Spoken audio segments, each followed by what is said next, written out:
Imagine living in a world where your worth is judged by your race and your social status. Now imagine rising from slavery to become one of the most honored figures in history. This is the extraordinary story of Bilal ibn Rabah, the first Muezzin of Islam, a man whose faith transformed his destiny forever. Bilal ibn Rabah was born in Mecca during the 6th century. His mother, Hamama, was an African woman from Abyssinia, and Bilal himself was born into slavery. He belonged to Umayyah ibn Khalaf, one of the most powerful leaders of the Quraysh tribe. Although Bilal was known for his honesty, kindness, and remarkable character, society saw him only as a slave. When Prophet Muhammad, peace and blessings be upon him, began preaching the message of one God, Bilal became one of the earliest people to embrace Islam. His decision was incredibly dangerous.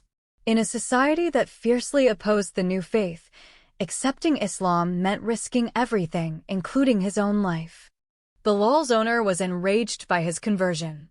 Under the scorching desert sun, Bilal was dragged across burning sand, brutally tortured, and pinned beneath a massive stone placed upon his chest.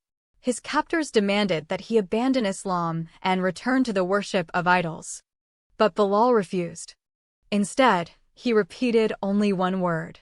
Ahad, Ahad. One, a declaration that God is one. Those simple words became one of the most powerful symbols of unwavering faith in Islamic history.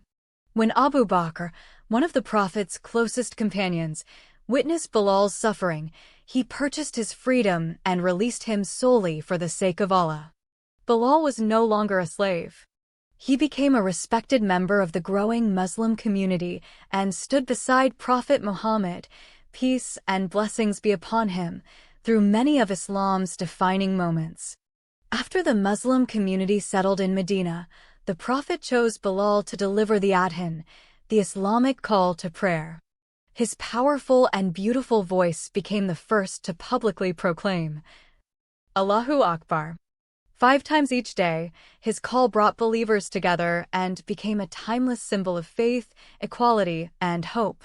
Years later, when the Muslims peacefully entered Mecca, Bilal climbed to the top of the Kaaba and called the Adhan.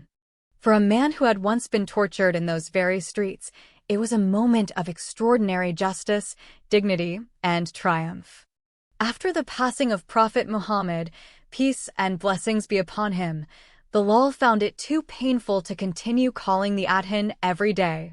His love for the Prophet was so profound that hearing his own voice reminded him of the immense loss. He later moved to Syria, where he devoted the rest of his life to worship, service, and steadfast faith. Bilal ibn Rabah is remembered not because he was born into power or privilege, but because he remained steadfast when everything was taken from him. His journey from slavery to honor, from suffering to freedom, and from silence to becoming the voice that called generations to prayer continues to inspire millions around the world. More than 14 centuries later, his legacy reminds us that true greatness is never measured by wealth, race, or social status. It is measured by faith, courage, perseverance, and unwavering devotion to the truth.